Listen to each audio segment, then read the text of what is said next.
QR codes के साथ साथ साउंड बॉक्स का उपयोग ऐसा ही इनोवेशन है।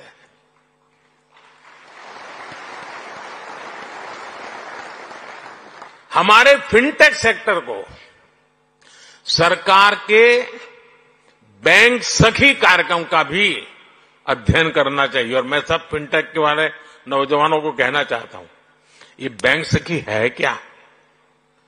मैं अभी जलगांव आया था एक दिन, तो मैं ऐसी बैंक सखियों से मिला तो बड़े गर्व से कहते मैं एक दिन में 1.5 करोड़ रुपए का कारोबार करती हूं।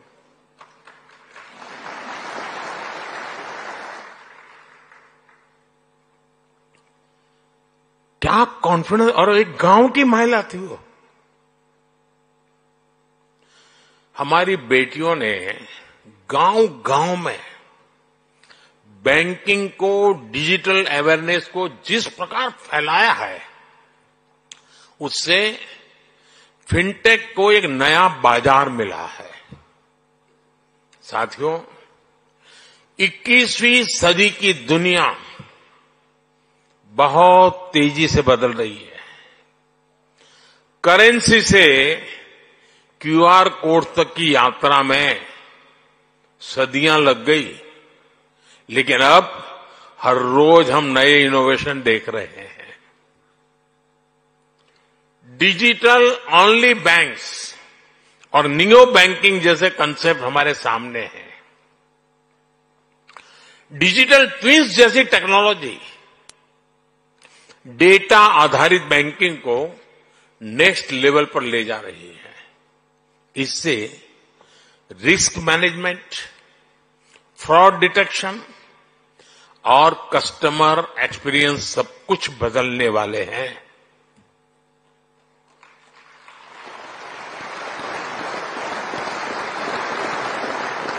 मुझे खुशी है कि भारत भी लगातार नए फिनटेक प्रोडक्ट्स लॉन्च कर रहा है।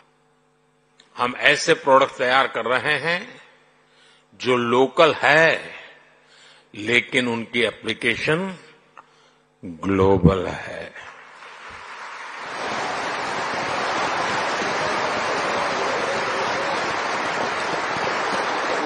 आज ओएनडीसी यानी open network for digital commerce online shopping को इंक्लूसिव बना रहा है।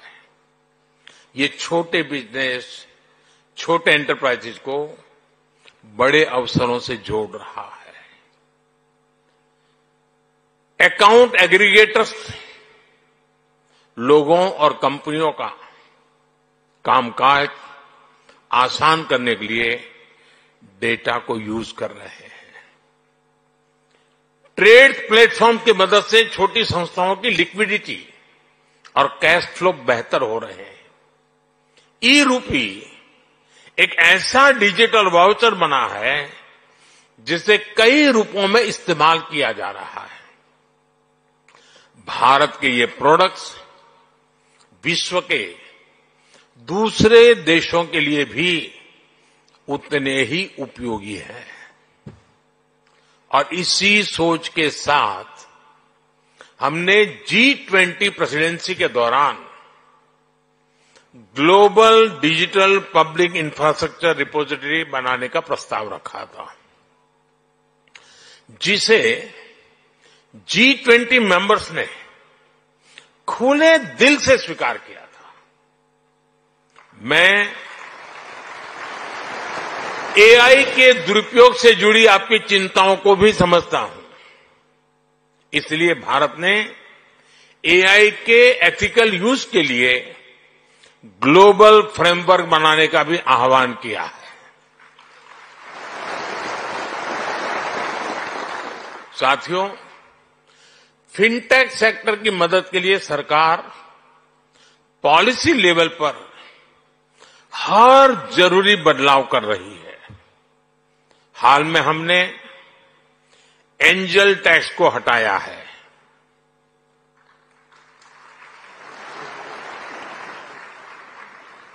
ठीक नहीं किया?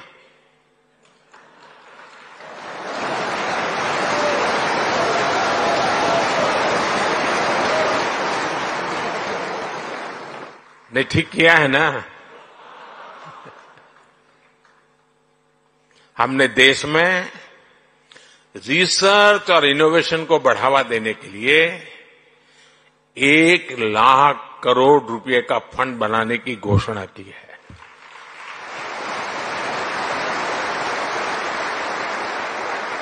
हमने डेटा प्रोटेक्शन कानून बनाया है। मेरी हमारे रेगुलेटर से भी कुछ अपेक्षाएं हैं। हमें साइबर फ्रॉड को रोकने के लिए और डिजिटल लिटरेसी के लिए और बड़े कदम उठाने होंगे। साइबर फ्रॉड, स्टार्टअप्स की, फिनटेक्स की ग्रोथ में रुकावट न बने, ये ध्यान रखना भी उतना ही जरूरी है। साथियों, पहले के जमाने में बैंक डूबने वाली है या बैंक डूबी है या डूब जाएगी, ये बात फैलते हुए इंपैक्ट होते होते 5-7 दिन निकल जाते थे। आज अगर किसी व्यवस्था में पता चला कि इस पर साइबर फ्रॉड है, 1 मिनट में मामला पूरा, वो कंपनी गई। फिनटेक के लिए बहुत जरूरी है। और साइबर सॉल्यूशन, उसका बाल मृत्यु बहुत जल्दी हो जाता है। कोई भी साइबर सॉल्यूशन निकालिए, उसका बेईमान लोग तोड़ निकालने में देर नहीं करते, तो उस सॉल्यूशन का बाल मृत्यु हो जाती है। फिर आपको नया सॉल्यूशन लेके आना पड़ता है।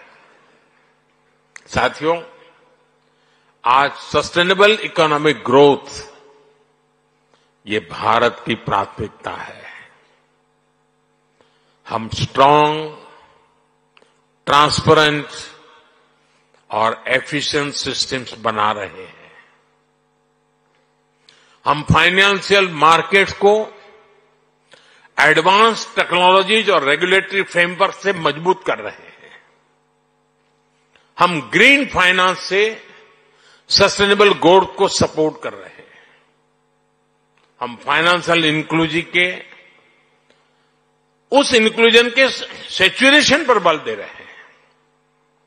मुझे विश्वास है, भारत का फिनटेक इकोसिस्टम भारत के लोगों को क्वालिटी लाइफस्टाइल देने के मिशन में बहुत बड़ी भूमिका निभाएगा। मुझे विश्वास है, भारत का फिनटेक इकोसिस्टम पूरी दुनिया की ईज ऑफ लिविंग बढ़ाएगा।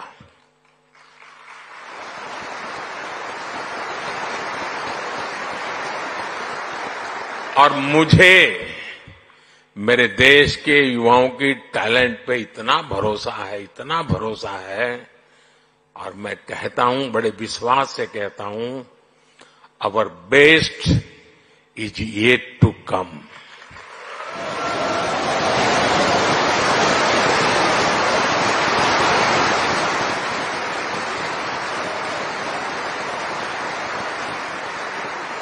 ये आपका 5वां समारोह है ना, तो 10वें में मैं आऊंगा।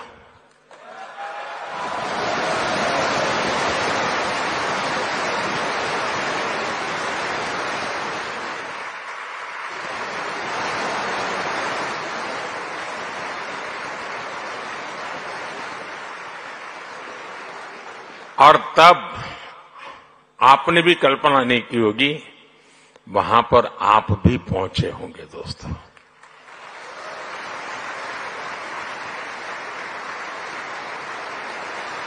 आज अभी मैं आपके कुछ स्टार्टअप यूनिट्स वालों को मिला, सबको तो नहीं मिल पाया, कुछ लोगों को मिला, लेकिन हर एक को 10-10 होमवर्क दे करके आया हूं।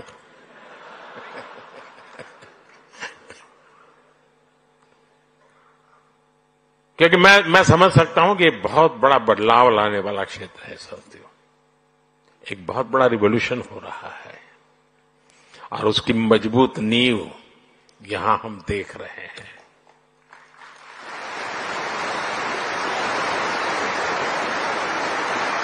इसी भरोसे के साथ आप सबको मेरी बहुत बहुत शुभकामनाएं, बहुत बहुत धन्यवाद।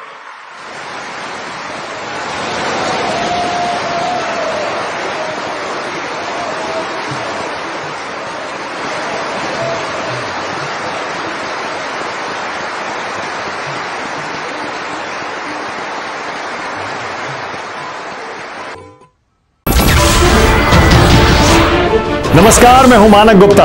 अगर आपको हमारा ये वीडियो पसंद आया हो तो इसे लाइक और शेयर जरूर करें, और हां, हमें सब्सक्राइब और फॉलो करना ना भूलें ताकि आप देश और दुनिया की कोई खबर मिस ना करें। तो जुड़े रहिए हमारे साथ और देखते रहिए News 24।